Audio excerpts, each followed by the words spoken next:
folks, my name is Jen, and today I wanted to bring you a video talking about the books that I am planning on reading in September.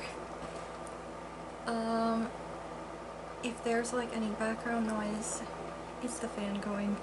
Sorry about that. It's very hot in here, so I have to have the fan or this ain't gonna be a good time.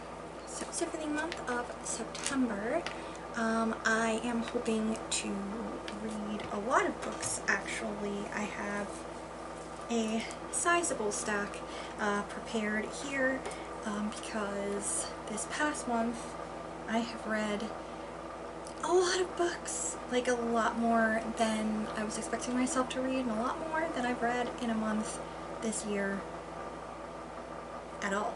So yeah, we're going with a big list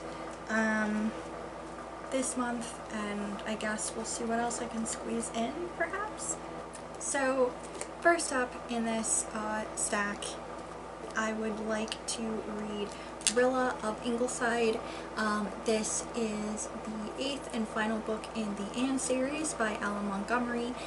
This book is about Rilla, youngest daughter and youngest child of Anne. She is turning 15. This is like a coming of age story with the backdrop of it being World War I. Basically a coming of age story. Rilla is kind of flighty and not very serious about things, and all she's really thinking of is you know, getting dressed up, going to dances, and possibly getting her first kiss. And then, you know, the war hits and her brothers and other people she loves head off to war, and she and her mother and sisters are kind of left on the home front, trying to help out where they can. And like I said previously, I've read this series before, back when I was in like high school, so I vaguely remember bits and pieces of this book, and I also remember it being somewhat depressing, which you can probably understand since this was, the setting is during World War I. I thought that's a good way to end the series. Is in September, things are getting colder,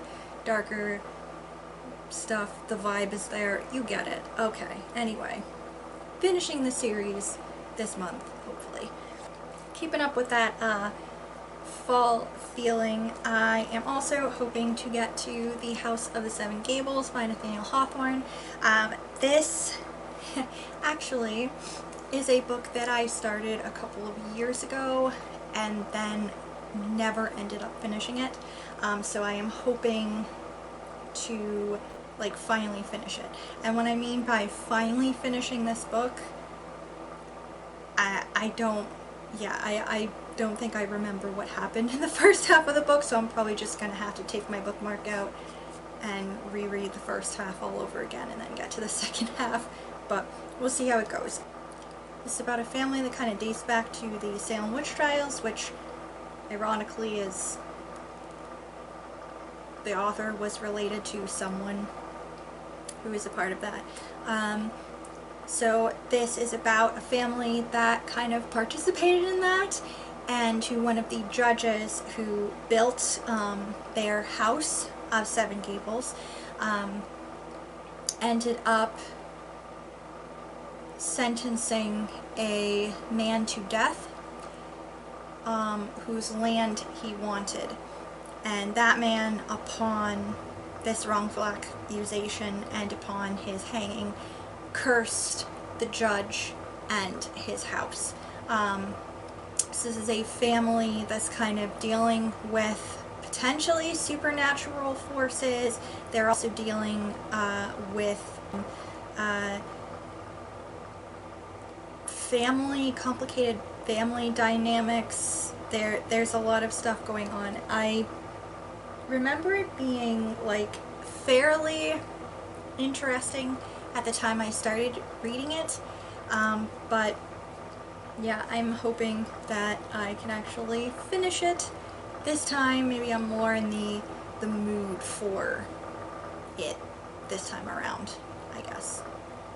Speaking of kind of weird New England things, I'd also like to pick up Contrary Country by Ralph Nating Hill.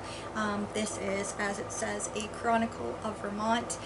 This is a collection of tales of actual people as well as folklore from Vermont. This talks about the founders of Dartmouth College, why Calvin Coolidge, who was a president in the 20s, 30s, bad at keeping track of shit. He was president in like the 20s or early 30s, somewhere in there. Anyway, he was known for being very thrifty and quiet. This goes into why he was like that, and also talks about various other important figures in Vermont history and folklore. And hi, kitten. And also talks about weird sports, religion, and various odd things that have happened in Vermont in the past. This was written in about 1950, so it is possible that there is going to be some things in this that are pretty dated, but it does sound fairly interesting, so I'm thinking that this will be a pretty informative and maybe fun time. It says it covers some pretty quirky, eccentric people, so I'm interested. I also want to start on my spooky reads in September. Most of my kind of creepy books are going to be saved for October, but I do have a couple of unread Stephen Kings, so I thought September would be a pretty good time to start reading The Institute. This is about a young boy named Luke Ellis. One night his parents are murdered and he is abducted and taken to an institute where he and other children who have special abilities are housed in these windowless rooms. Basically, they're kept in this facility where when you look out the door of your room, you can just see a hallway full of other doors where these other kids are. The thing is, as creepy as this is, you want to stay in this area, which is known as the front half, because slowly other children are taken to the back half and they are never seen again. And as time goes on, Luke decides that he is going to find a way how to escape from this hellhole. I think that this is gonna be a creepy cool time. Love Stephen King. This is the perfect time for a spooky book, and this sounds like it's going to be a little bit different. Like, it's not, well, it still has like supernatural element to it, but it's not like some of his other books. I don't know. I'm interested. I'm very interested in where this could potentially go. Speaking of potentially spooky things, I guess, I would also like to read A Discovery of Witches by Deborah Harkness. So this follows a young scholar named Diana who works in the Bodleian Library at Oxford. And one day, while she is working there, she finds a manuscript?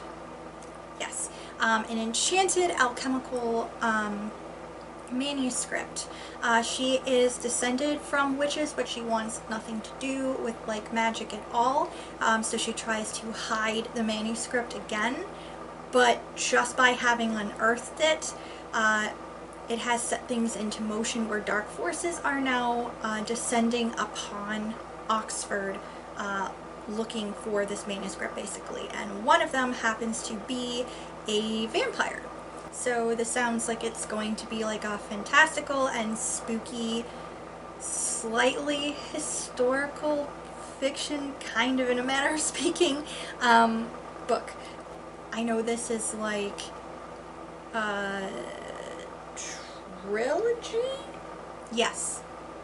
Haha, All Souls trilogy. Thank you. It is a trilogy. So I'm I don't know. I'm hoping that this will make me in for the long haul to like read all of them, because I would like to get into another super cool magical trilogy. So I don't know. I think it sounds super cool, and honestly, I'm a little bit low-key obsessed with the Bolian Library, so that's also very exciting about this book. Speaking of slightly school-related things, I guess, I would also like to pick up From the Desk of Zoe Washington this month. This is by Janae Marks, and this follows Zoe Washington. She has just recently turned 12, and on her 12th birthday receives a letter from her biological father. Her biological father, whom she has never met, is incarcerated and has been for basically, I think, since before she was born, I believe, for a violent crime. In his letter, he explains to her that he is actually innocent and he did not commit this. So Zoe now is trying to grapple with, is he telling the truth? And if so, how can I help him? While at the same time dealing with whether or not she should even bother to say anything to her mother and stepfather, as well as dealing with usual 12-year-old things like school and friends not talking to her, and also a competition, a baking competition that she is planning on auditioning for. So there's like a lot going on in her life right now. I think this sounds like it is going to be a really interesting read and have some like feels, but also some very real cuteness here. I'm very interested. And then I have 3 books here that are all kind of related to mysteries, because fall is like one of those times of the year when I am just super into reading mysteries. So first up, I would like to pick up The Resurrection Man, which is by Charlotte MacLeod. This is a Sarah Kelling and Max Bitterstone mystery.